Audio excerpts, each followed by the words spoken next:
राज्यात सीख भावांनी गुरु नानक हांची 540वी जयंती भावार्थान मनयली। गुरुद्वारान प्रार्थना जाल्यो। ह्या निमतान तांच्यांनी बेती परवरी वाठारांत मिरवणूक काडली। RDX गोवा खातीर बेतीच्यान गौतम शिरोडकार आनी जोसेफ फर्नांडीस।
सिख साथ संगत और पंजाबी कौम, सिंधी कौम सब मिलके गुरु नानक देव जी का 540th बर्थडे मना रहे हैं।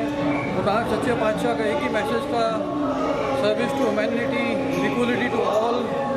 भेदभाव में हम लोग विश्वास नहीं करते, हम लोग जाति धर्म में विश्वास नहीं करते।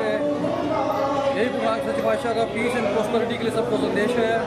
हम सभी की चढ़ती कला के लिए for the well being for everybody we are praying to the Guru Nanak सच्चे पातशाह। Everyone is invited, come and join us to celebrate this auspicious Prakash Purab Guru Nanak सच्चे पातशाह। वाहिगुरू जी का खालसा, वाहिगुरू जी की फतेह।